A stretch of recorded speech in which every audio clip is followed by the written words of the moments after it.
Willis.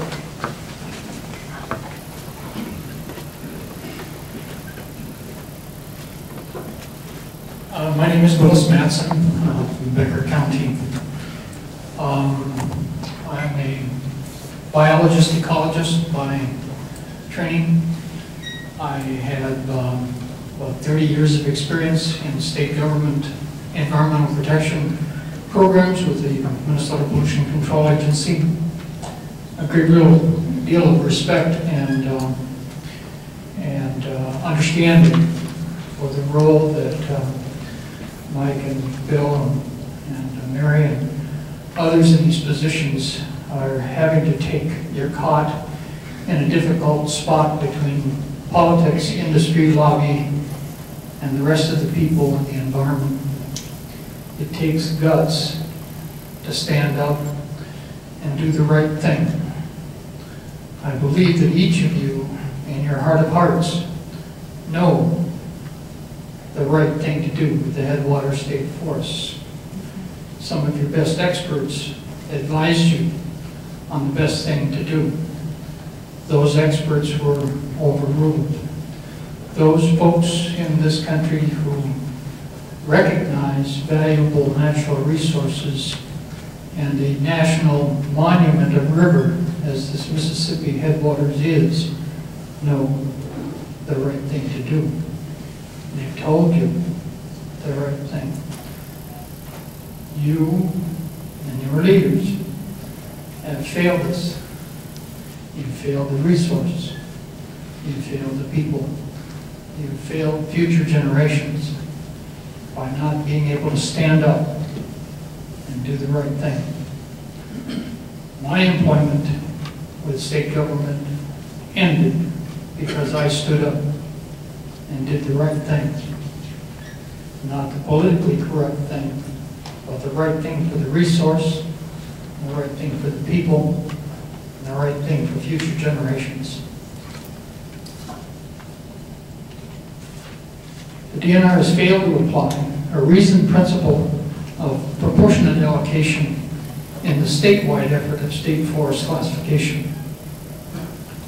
Somehow, a very, very small minority of motorized sport users have gotten the upper hand on your agency, and therefore the vast majority of the state forests have been allocated to the motorized users at the very expense of the non-motorized sports and the resource. MDNR has failed to demonstrate any plan for enforcement of trail designation, failed to demonstrate that the enforcement of that plan can accomplish the goals of that plan. I think you know that. Past experiences demonstrate that. Yet you forge ahead and present a false picture to the public that this plan can be implemented as written.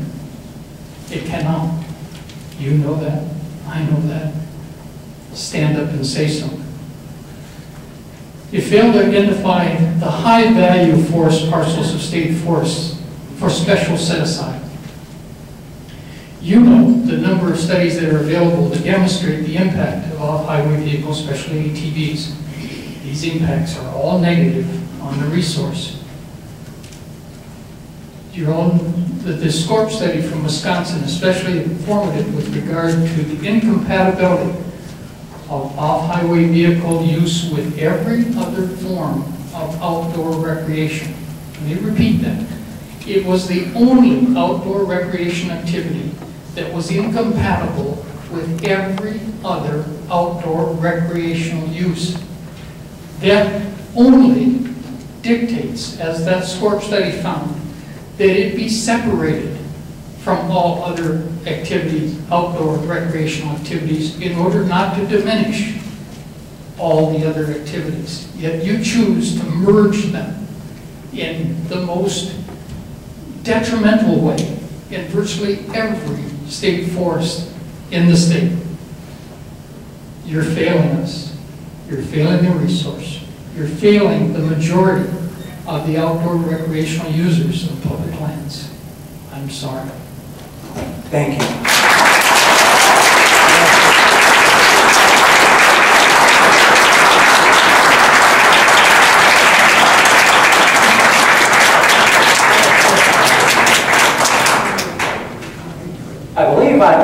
number ranking was up to 200, so 200 to 250? Great. I'm 101. Can I get on the line? Yeah. Hop in, Clyde. Thank you. My name is Clyde Hansen. I'm from Lutzen, Minnesota, and I'm with the Sustainable Recreation Coalition. We're here today to in solidarity with the Headwaters Protection Alliance and Jack Piners for all their good work they've done on this area for so long. We face similar challenges along the North Shore.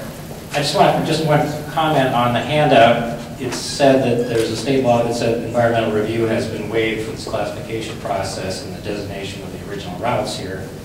But then it said there was environmental review has been done as part of this planning process. And I just want to point out that environmental review has a legal definition, it has a craft to it, it has a set of professional standards, legal standards, case law to define what good environmental review is, and this has not been done for this study.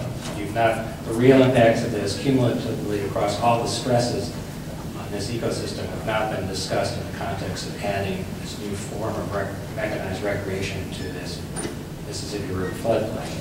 So I just wanted to call attention to that. That's not been done, and if it had been done, I think public perceptions and the balance and weight of evidence would be much different.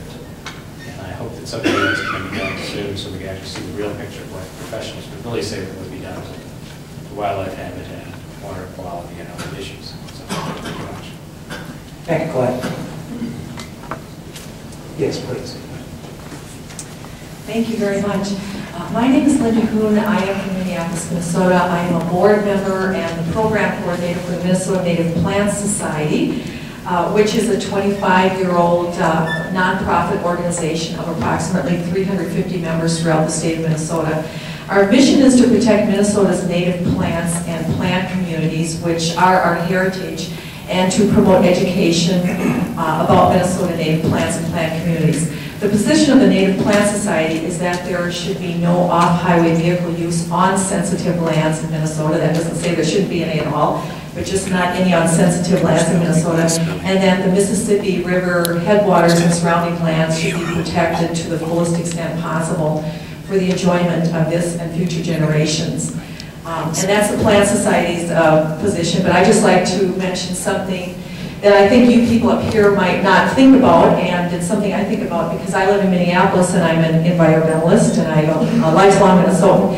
You know, you probably don't think too much about immigration up here, but I was personally in the room a couple years ago when Governor Pawlenty said that in the next 20 years we have 990,000 more people coming to our state. And this is, I believe, legally, okay? So if you think they're all going to stay down in Minneapolis for the time that they live here and the next generation lives here, think again. We are going to have more and more people in this state. There's going to be more usage of everything, more development pressure. And as someone I know said, the Mississippi River is the Nile of our continent. This is a wonderful, wonderful research. It's something that all Americans should be able to enjoy. So there's a difference between use and destruction. When you use something, you just use it and somebody else can use it. But when you use something so much that you destroy it, nobody else can use it. So personally, I'm not against any motorized recreation on areas that are not sensitive, but I think we really, really have to think about the future. And we do have to think about everybody being able to use certain parts of lands for their own recreational use. And we do have to think about our freedoms, but you know, as someone else said, freedom is not free. Freedom comes with responsibility and discretion and wisdom and knowledge, in this case, scientific knowledge. And when we have one use that makes all other uses incompatible, you know, what are we thinking? Thank you. Thank you.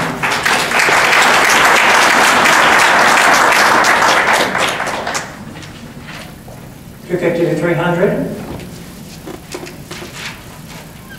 159.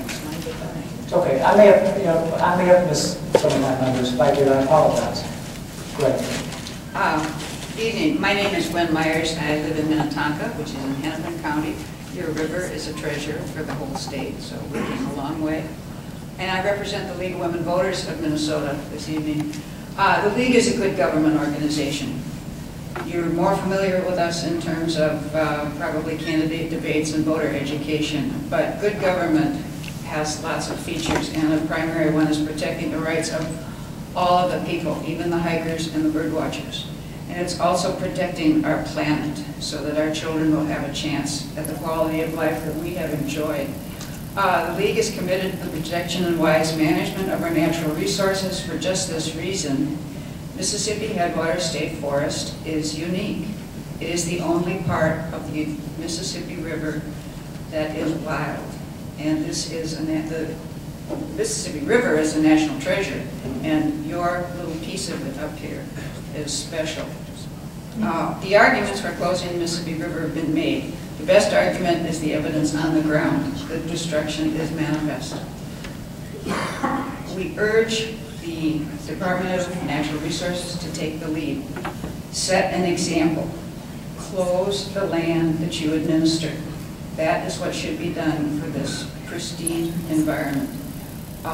Please reconsider your proposed classification. We urge that you take the advice of the majority of the team and close the Mississippi Headwaters State Forest. Thank you. Thank you, Gordon.